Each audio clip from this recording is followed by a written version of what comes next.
আসসালামু আলাইকুম প্রিয় দর্শক, সবাইকে স্বাগতম জানাচ্ছি আমার আজকের পর্বে। মাত্র একটি কাঁচা আলু এবং 1 কাপ সুজি দিয়ে খুবই মজাদার একটি সুজি আলু নাস্তার রেসিপি আজকে আপনাদের সাথে শেয়ার করব। নাস্তাটি তৈরি করা খুবই সহজ, আমি একদমই সহজভাবে আজকে আপনাদেরকে তৈরি করে দেখিয়েছি, যাতে যে কেউ চাইলে এই রেসিপিটি তৈরি করে নিতে পারেন কোনো ঝামেলা ছাড়াই। বিকেলে চায়ের আড্ডায় কিংবা বাচ্চাদের টিফিনের জন্য ঝটপট এই রেসিপিটা আপনারা তৈরি করে দিতে পারবেন। আশা করছি আজকের রেসিপিটা আপনাদের সবার কাছে ভীষণ ভালো লাগবে। এই রেসিপিটি তৈরি করার জন্য প্রথমে এখানে আমি একটি বড় সাইজের কাঁচা আলু নিয়েছি। এবার একটি পিলার দিয়ে খুব ভালো করে আলুর খোসা আমি ছাড়িয়ে নিচ্ছি।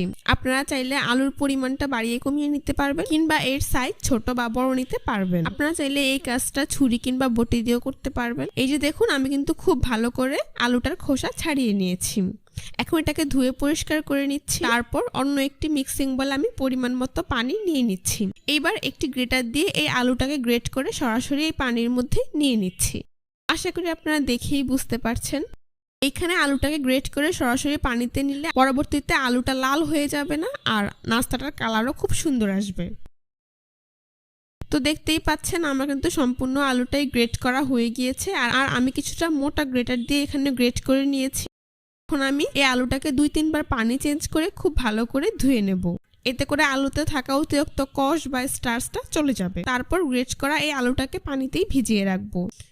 এবার মূল রান্নায় চলে যাচ্ছি। সেই জন্য চুলায় এরকম একটি প্যান বসিয়ে দিয়েছি, আর এর মধ্যে দিয়ে দিচ্ছি প্রায় 2 টেবিল চামচ পরিমাণ রান্নার রেগুলার তেল। কিছুটা গরম হয়ে গেলে এখানে আমি দিয়ে দিচ্ছি 1/2 চা চামচ পরিমাণ আস্ত জিরা। চুলার আঁচ মিডিয়ামে রেখে 1 মিনিটের মতো জিরাটাকে ভেজে নিচ্ছি। ভাজা হয়ে গিয়েছে। এখন আমি এর মধ্যে নিয়ে নিচ্ছি 3 থেকে 4টি কাঁচামরিচ কুচি। কাঁচামরিচটাকেও আমি তেলে কিছুটা ভেজে নিচ্ছি। তারপর আমি এর মধ্যে দিয়ে দিচ্ছি প্রায় 1 চা চামচ পরিমাণ চিলি ফ্লেক্স। দিয়ে দিচ্ছি 1 চা চামচ পরিমাণ সাদা তিল। হাতের কাছে সাদা তিল না থাকলে না দিলেও চলবে।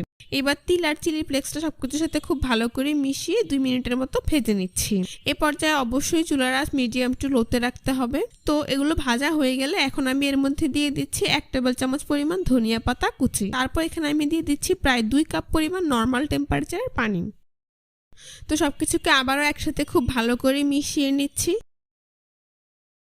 মেশানো হয়ে গিয়েছে। এবার আমি এর মধ্যে দিয়ে দিচ্ছি স্বাদ মতো লবণ। লবণটাকেও আবারও সবকিছুর সাথে খুব ভালো করে মিশিয়ে নিচ্ছি। এইবার পানিটা ফুটা পর্যন্ত অপেক্ষা করব। এখানে পানিটাকে খুব বেশি ফুটিয়ে কমিয়ে ফেলা যাবে না। পানিতে বলক আসতে শুরু করলে আমি এর মধ্যে দিয়ে দিব গ্রেট করা আলু। গ্রেট করা আলুটাকে আমি পানিতে ভিজিয়ে রেখেছিলাম, তাই পানি থেকে তুলে খুব ভালো করে পানি ঝরিয়ে আমি এর মধ্যে দিয়ে দিচ্ছি। সবটুকু আলু দেওয়া হয়ে গেলে এবার আলুটাকেও সবকিছুর সাথে খুব ভালো করে মিশিয়ে নিচ্ছি।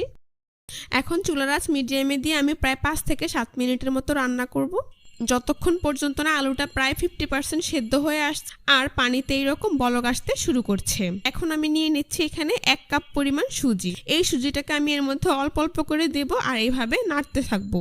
সুজিটাকে আপনারা এখানে একেবারে দিয়ে দিবেন না, সেই ক্ষেত্রে এটা দলা পেকে যেতে পারে। সেই জন্য এইভাবে অল্প অল্প করে অ্যাড করে একটি কাঠি দিয়ে অনবরত এইভাবে নেড়ে দিতে হবে। এই পর্যায়ে চুলার আঁচ একদম মিডিয়াম টু লোতে রাখতে হবে।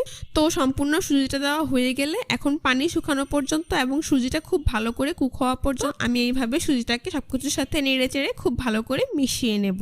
এখন আমি চুলা অফ করে এটাকে ঢাকনা দিয়ে 2 মিনিটের মতো এভাবেই রেখে দেব। এতে করে সুজিটা খুব ভালো করে কুক হবে। তারপর আমি এরকম একটি স্টিলের ডিশ নিয়ে নিচ্ছি। তার আমি এর মধ্যে দিয়ে দিচ্ছি প্রায় 1 টেবিল চামচের মতো তেল। তেলটাকে পুরো ডিশে খুব ভালো করে এইভাবে ছড়িয়ে দিচ্ছি। আর এই ডিশের মধ্যে আমি সুজি আলুর মিশ্রণটা দিয়ে দিচ্ছি।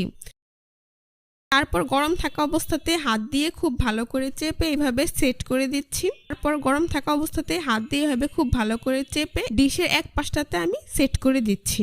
আশা করি আপনারা দেখেই বুঝতে পারছেন। যতটা সম্ভব হাত দিয়ে চেপে এর উপরের পাশটা এরকম সমান করে দিতে হবে। দেখতেই পাচ্ছেন আমি বাটি দিয়ে খুব ভালো করে চেপে এর উপরের পাশটা সমান করে নিয়েছি। এখন আপনারা চাইলে এটাকে ফ্রিজের নর্মাল চেম্বারে 5 থেকে 10 মিনিটের জন্য রেখে দিতে পারেন। এতে করে এখানে মিশ্রণটা খুব সুন্দরভাবে সেট হয়ে যাবে। আমি একটি ছুরি দিয়ে প্রথমে আড়াআড়ি ভাবে এরকম 2 ভাগে ভাগ করে নিচ্ছি। তারপর এক পাশ থেকে এরকম লম্বা করে 2 থেকে 3 ভাগে ভাগ করে নিচ্ছি।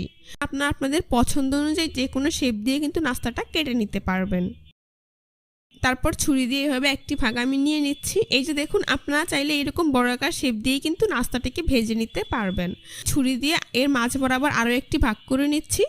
এইরকম ত্রিভুজের শেপ দিয়ে আমি নাস্তাগুলোকে কেটে নিয়েছি। আশা করি আপনারা দেখেই বুঝতে পারছেন। তো সবগুলো নাস্তায় আমি এরকম ত্রিভুজ আকৃতির করে কেটে নিচ্ছি।